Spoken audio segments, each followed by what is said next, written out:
안녕하세요. 희망스튜디오의 박마루입니다. 인생이란 천을 짜기 위해 떼놓을 수 없는 실줄과 날줄처럼 사랑과 희생은 언제나 함께한다고 하죠. 한자의 사람 인자를 보면요, 두 사람이 기대 있는 모습이라고 합니다. 그만큼 사람들은 서로 사랑하고 협조해야 한다는 뜻이겠죠. 오늘은 서로 소통을 위해서, 사회복지를 위해서 열심히 뛰고 계시는 경기도청의 복지국장님을 만나기 위해서 제가 경기도청에 와 있습니다. 먼저 국장님을 화면으로 함께 만나보시죠. 서로 소통하는 따뜻한 사회를 위하여 가난의 대물림을 막기 위한 복지 정책이 확대되고 있다. 최근 무한돌봄 사업으로 주목을 받고 있는 경기도청 양진철 복지건강국장. 진정 필요한 복지 정책을 위해선 한 사람 아닌 복지국 전체의 노력이 필요한데 그 중심에는 양진철 국장이 있다. 어려운 사회 분위기, 그 속에서 위기를 기회로 바꾸기 위해 복지 정책에 심혈을 기울이고 있는 경기도청. 그래서 요즘 양진철 국장의 발걸음도 빠르게 움직일 수밖에 없다. 어려웠던 분들이 고맙다, 또 꼭 갚겠다, 이렇게 저한테 악수로 청하시면서 얘기를 하실 때 현실의 어려움을 판단해야 이게 제대로 된 정책이 되고 집행이 되지 않을까. 경기도청의 복지 정책에 관한 궁금증을 해결하는 시간. 어려운 시기를 헤쳐나가기 위한 경기도청의 해법은 무엇인지 경기도청 양진철 복지건강국장과 함께 이야기해봅니다. 네, 화면에서 보시는 분이 바로 여기 계십니다. 우리 양진철 국장님. 우리 희망스튜디오에 함께 해주셔서 정말 감사드립니다. 인사 말씀 한번 해주시죠. 안녕하세요. 경기도청의 복지건강국장 양진철입니다. 이렇게 경기도청의 복지 분야를 소개해 줄 수 있는 기회를 제공해 주셔서 감사합니다. 네.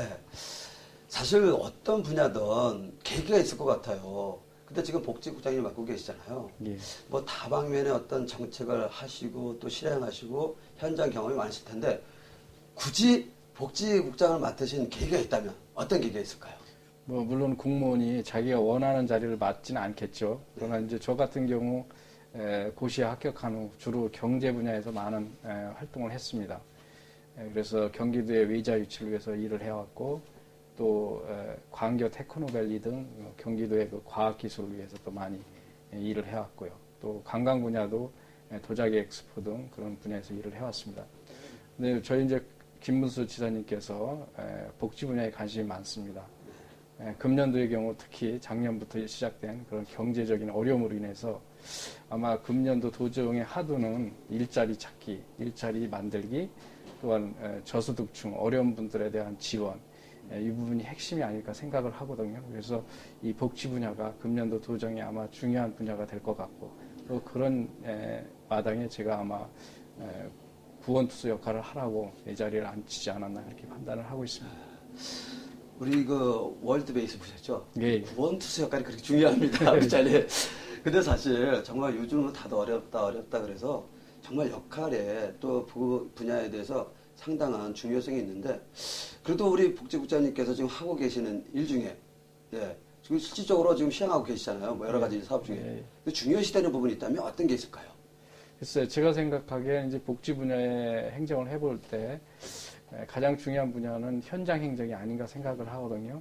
저희가 지원액이 작고 보잘것 없더라도 또 그걸 받았을 때, 지원을 받았을 때 어려웠던 분들이 고맙다, 또 꼭 갚겠다, 이렇게 저한테 악수로 청하시면서 얘기를 하실 때, 현장 행정이 중요하구나, 또 현실의 어려움을 판단해야 이게 제대로 된 정책이 되고 집행이 되지 않을까 그런 판단을 해봅니다. 그래서 다른 어느 분야보다도 복지 분야는 필드 행정이 필수적이고 또 현장의 소리를 필수적으로 들어야 되지 않을까 그렇게 생각을 하고 있습니다. 네. 어떤 복지 정책에 있어서 탁상 공로보다는 현장 중심에. 네.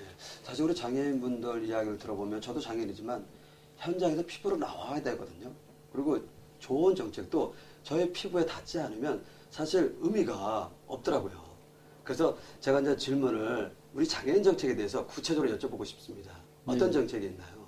저희가 이제 장애인과 관련돼서는 뭐 여러 가지 정책을 펴고 있습니다. 그 중에서도 이제 특별히 그 청각 언어 장애인들을 위해서는 저희가 2007년도 4월에 그 한 3만 5천 청각 장애인들을 위해서 그 시청각 전화기를 설치를 해드렸습니다.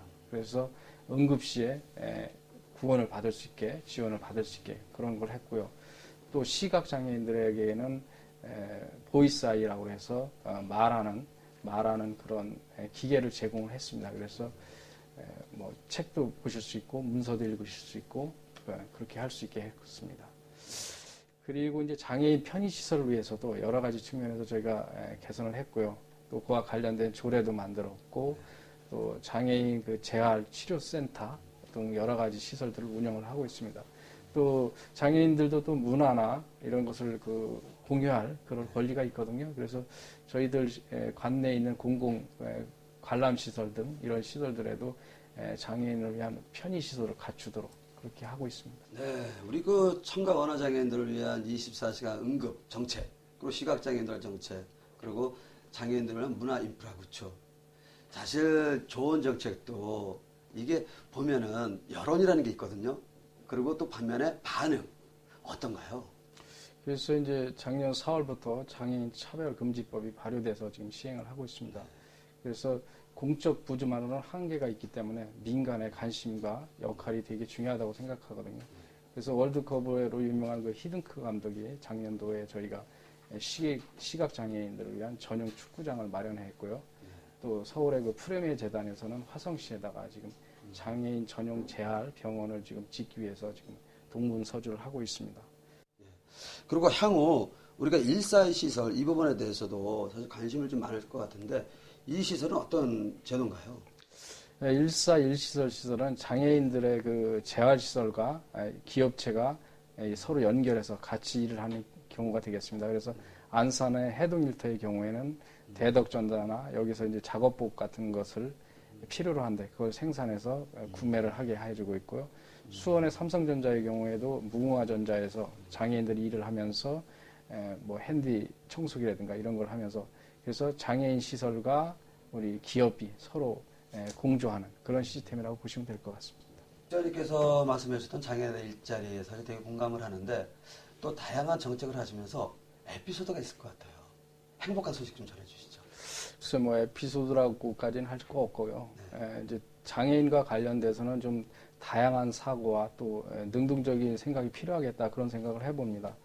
제가 이제 어떤 장애인 한 분을 만났는데 그분의 경우는 이제 양팔이 없으셔갖고 상당히 식사를 같이 하게 됐는데 어렵겠구나 생각했는데 도구를 탁탁 착용하시더니 아주 식사를 편하게 하실 수 있었거든요.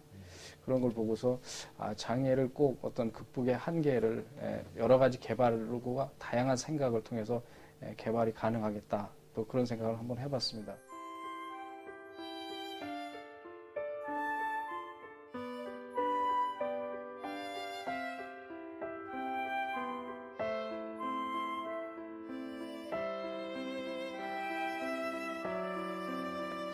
다양한 우리 장애인 정책도 말씀해 주셨고 또 이제 다음은 제가 여쭤볼게요. 경기도청에서 실시하고 있는 복지 전반적인 정책 한번 여쭤보겠습니다. 어떤 정책이 지금 실행되고 있나요? 저희가 뭐 많은 복지 정책도 시행을 하고 있지만 앞서 말씀드린 것 같이 금년도가 아주 경제적으로 가장 어려운 한 해가 아닌가 그렇게 판단을 하고 있습니다. 그래서 다른 어느 때보다도 그 위기의 가정들이 많이 발굴되지 않을까 그렇게 생각을 하고 있거든요. 그래서 그런 위기 가정에 대한 저희가 무한돌봄 지원 사업을 금년도 경기도 복지 사업의 핵심으로 삼아서 지금 추진을 하고 있습니다. 네, 그렇군요. 사실 무한돌봄의 사업 저도 이렇게 방송하기 전에 미리 좀 확인을 해봤는데 이 중앙정부에서 실시하고 있는 그 긴급 복지 지원 제도하고 좀 유사성이 있을 것 같은데 어떤 차이점이 있을까요? 네, 물론 중앙에서 이제 긴급 지원 제도도 그런 한시적인 어려움이 처했을 때 지원하는 제도이기 때문에 어떻게 보면 유사성이 있습니다. 근데 이제 중앙의 그 긴급 지원 제도는 어떤 위기 상황에 대해서 법률적으로 엄격한 적용을 하고 있습니다. 그러다 보면 실질적으로 현장에서 지원을 받지 못하는 사례가 있거든요. 그래서 저희 무한돌봄 사업은 그런 부분들, 구석구석 빈 구석 부분을 소프트하게 적용해서 중앙의 그런 긴급 지원 등을 통해서 지원받지 못하는 사례도 보완해서 지원을 한다고 그렇게 보시면 되겠습니다. 그럼 앞으로 우리 무한돌봄의 사업, 그 어떤 절차를 거쳐서 어떻게 지금 사업을 진행하고 계신가요? 저희 무한돌봄 사업은 지금 작년에 11월부터 추진해서 이제 시범 사업으로 약 20억의 예산을 투입을 했는데 네. 금년도는 이번 추경을 통해서 435억 원으로 예산을 일단 대폭 확대를 하였습니다. 그리고 이 사업에 이제 관련돼서 절차로 간략히 말씀을 드리면 소득 수준이 최저 150%에 해당되시는 분들이 네. 뭐 주소득자가 사망을 했거나 이혼을 하셨거나 또 화재를 당했든가 또 어떤 폭행을 당했거나 여러 가지 어려운 상황에 있을 때 저희한테 지원을 요청하시면 저희 동사무소, 저희 시군의 동사무소나 시군의 그 사회복지에서 일하시는 분들이 상담을 통해서 지원을 해드립니다. 물론 경기도의 콜센터 031-120번을 통해서도 언제든지 상담과 지원이 가능합니다. 그럼 실질적으로 서비스 받는 분들, 무한돌봄의 사업에 실질적으로 이제 정책에서 도움을 받는 분들이 반응은 좀 어떤가요? 반응은 매우 고맙다는 표현들을 많이 하십니다. 그래서 내가 꼭 갚겠습니다. 그런 분들이 많거든요. 그래서 실례로 제가 또 방문을 한번 했었는데 지하방에서 고등학생하고 같이 어머님이 사셨는데 어머님 또 병을 앓고 계셨어요. 그래서 그런 분을 저희가 다른 제도로는 또 지원할 수 없게 남편 되시는 분이 다른 곳으로 이제 계시고 그분도 어려움 때문에 이제 가정을 같이 돌보실 수가 없는 상황이거든요. 그래서 이제 그런 분을 도와드렸더니 우리 아들이 커서라도 꼭 갚겠습니다. 이럴 정도로 상당히 고마움을 표시하고 있습니다. 그럴 때마다 남다른 이 정책이 정말 잘했구나라는 그런 생각이 들지 않으세요? 네, 맞습니다. 저도 그러니까 지난번에 또 하나의 케이스를 말씀을 드린다면은 저희 기초수급자에 해당하시는 어르신이 남성 어르신이었는데 이분이 그 기초수급을 통해서 수술을 2번 받으셨는데 기초수급을 통해서는 이제 3번째 다른 수술을 받을 수가 없는데 아주 위급한 상태였습니다. 그래서 저희 무한돌봄을 통해서 생명을 구하셨고 그러면서 저희한테 그런 자기 평생 잊지 못하겠다는 그런 감사의 표현을 하시고 그런 상황을 들었을 때 저도 아주 뿌듯한 기쁨을 누렸습니다. 근데 제가 이제 어떤 성경의 말씀을 인용하면 그렇겠지만 문제가 있을 때 어려움이 있을 때 두들려라. 그럼 열릴 것이다. 우리 국장님처럼 또 경기도의 복지 정책을 책임지고 있는 많은 분들이 도움을 주고 계시잖아요. 사실 실제로 우리 장애인분들도 요구를 해야 돼요. 그리고 문을 두들려야 되고 그리고 해결책을 찾아야 되고. 네. 근데 제가 이제 이렇게 정책에다 쭉 이제 여쭤봤는데 무한돌봄이 사업까지 우리 노인, 여성, 그다음에 아동 이 정책은 어떻게 실행되고 있나요? 일단 저희가 이제 저출산 고령화 정책이 현재 좀 문제입니다. 그래서 다자녀 가구에 대한 그런 지원 정책, 그래서 아이 플러스 카드를 운영을 하고 있고요. 그다음에 이제 임신부터 또 보육까지 그런 정책을 또 펴고 있습니다. 또 노인들에 대해서도 어르신에 대해서도 노인 일자리 찾기라든가 인프라 구축 등 여러 가지 사업을 같이 지원을 하고 있습니다. 네. 제가 사실은 우리 노인분들 왜 이렇게 관심이 많냐면요. 우리나라도 이제 고령화 시대에 접했잖아요. 그리고 노인분들의 어떤 그 장애인 분포들 보면 대다수의 노인분들이 장애 등록을 많이 하고 계시더라고요. 그래서 제가 한번 여쭤보고 싶은 게 우리 노인 복지 정책은 좀 어떻게 지금 진행되고 있나요? 그래서 지금 이제 우리도 고령화 사회에 접어들고 있고 노인 문제는 앞으로도 우리 사회의 일반 복지 측면만 다루지 않은 일반적인 사회 문제로까지 인식이 되고 있습니다. 그래서 저희 경기도에서도 그 노인과 관련된 그런 정책을 피기 위해서 여러 가지 측면에서 노력을 하고 있고요. 일단은 인프라 구축을 위해서 이제 내년도 2010년도까지 저희 31개 시군에 1개 이상의 그런 노인 회관을 갖추도록 지금 계획을 하고 진행 중에 있습니다. 또한 노인 일자리 사업도 계속해서 하고 있습니다. 그래서 은빛 사람 나눔단이라든가 또 실버뱅크 또 이런 등 노인과 일자리와 관련된 여러 가지 사업을 같이 진행을 하고 있어요. 예, 사실 일자리는 저도 제일 관심 있는 분야 중에 하나예요. 왜냐하면 장애인분들이 가장 독립할 수 있는 게 직업이거든요. 사실 그렇잖아요. 우리 가끔가다 농담하면서 그런 얘기하는데 주머니가 두둑하면 자신 있다. 예, 그리고 가정도 꾸릴 수 있고 우리 장애인분들 직업을 가질 경우 또 사회생활도 할 수 있고 노인분들도 마찬가지인 것 같아요. 그래서 우리 국장님께서 그만큼 관심을 갖고 계시니까 경기도 복지는 아마 잘 될 거라고 저는 기대합니다. 예.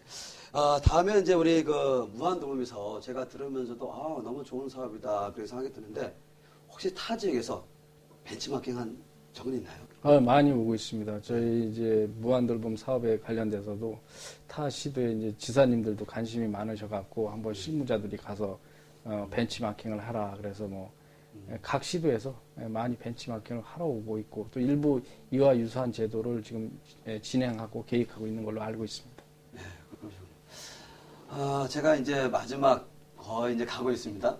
그래서 한번 경기도의 복지 지수는 몇 점일까? 우리 국장님이 냉정하게 좀 말씀해 주셔야 되는데 어느 정도 수준입니까? 네. 글쎄 뭐 저희가 열심히 노력을 하고는 있는데 뭐 또 도민들이나 일반 주민들이 만족할 만한 수준인지는 저도 좀 확신은 없습니다. 열심히 노력을 하고 있다고 그렇게 대신 말씀드리고 싶습니다. 네, 물어본 제가 잘못했습니다. 근데 정말 듣다 보니까요, 경기도가 우리 복지 정책에서 선두적인 역할을 하고 있다는 걸 저는 좀 느낌이 오거든요. 예. 그래서 우리 경기도 우리 국장님과 같이 근무하시는 직원분들은 복지란 어떤 걸까? 복지란 무엇일까? 저희들이 화면에 담아봤습니다. 함께 보시죠. 복지란 나눔이다. 저희 경기도에서는 의약품 나눔 사업 팜뱅크를 운영하고 있습니다. 그래서 민간에서 의약품을 기탁하면 정말 소외된 그 의료 소외계층을 위해서 저희가 의약품을 이렇게 무상으로 지원을 합니다. 그래서 민간이 기탁하고 또 필요한 데서 이용할 수 있는 정말 나눔의 그 생산적 복지를 실현하는 그런 사업이다. 그래서 복지는 나눔이다라고 이렇게 표현하고 싶습니다. 복지란 유람에서 무덤까지이다. 저희는 저희 국에서 장수업무를 담당하는 부서인데요. 복지는 살아있는 사람들의 복지뿐 아니라 죽은 사람들을 위한 복지까지도 책임지는 것이라고 생각합니다. 복지란 모두가 편안한 삶을 영위할 수 있도록 하는 것이다. 그 중에서도 노인복지는 늙는 것이 두렵지 않은 사회가 되는 것, 그것이 노인복지의 목표라고 생각합니다. 네, 복지란 무한한 사랑이라고 생각합니다. 왜냐하면 무한한 사랑이 깔려야만이 다른 사람에게 베풀 수가 있기 때문입니다. 복지란 줄타기라고 저는 생각합니다. 왜냐하면 복지의 그 공급이나 수요 측면이 얼마나 적절한가 굉장히 중요하기 때문에 받는 쪽이나 주는 쪽에 그 정확한 적정선을 유지하는 게 가장 그 복지를 잘할 수 있는 길이라고 생각하기 때문에 그렇게 생각을 합니다. 복지는 무한돌봄이다. 최근 경제 위기에 따라서 정부의 복지 정책을 추진하고 있지만 그래도 사각지대가 많습니다. 그래서 경기도에서는 이런 정부에서 시행하고 있는 복지 제도의 혜택을 보지 않는 계층에 대해서 넓게 복지 혜택을 드리기 위해서 경기도가 무한돌봄을 시작하고 있습니다. 바로 이러한 복지가 무한돌봄이라고 생각합니다. 우리 경기도청의 우리 복지 직원분들은 열심히 하는 것 같네요. 딱 들어오는 게 있습니다. 복지란 무한돌봄이다. 왜냐면 사업에 자신 있어야 됩니다. 그거는. 그리고 복지란 나눔이다. 또 복지란 요람에서 무덤이다. 우리 국장님은 화면에 말씀이 없었습니다. 우리 국장님은 복지란 네. 따뜻한 마음이다. 따뜻한 마음이다. 네. 왜요? 구체적으로 설명해 주시죠. 그러니까 뭐 물질적으로 또 여러 가지 지원을 해도 그것에 대한 만족도는 또 다 다르거든요. 그러나 가장 중요한 건 그 밑바탕에 따뜻한 마음이 갈 때 서로가 어떤 만족감에 있어서도 느낄 수 있고 그래서 제일 밑바탕은 아마 따뜻한 마음이 아닐까 생각을 하고 있습니다. 네, 맞습니다. 아까 말씀하신 것처럼 제가 감이 맞다고 말씀드린 게 저도 느낌이 와서 그렇거든요. 현장 중심으로 하는 그 따뜻한 마음. 우리 시청자분들이 다 느끼실 겁니다. 근데 복지 정책을 하시면서 그 복지 정책에 대한 아이디어 어떻게 만들어내시나요? 글쎄 뭐 제가 아까도 말씀드린 것처럼 현장이 중요하다고 그랬는데 현장에 가서 현장에서 일하시는 분들 또 어려운 분들과의 그 간담회 이런 부분에서 많이 제가 아이디어도 이렇게 가야 되겠다는 어떤 방향을 잡을 수가 있고요.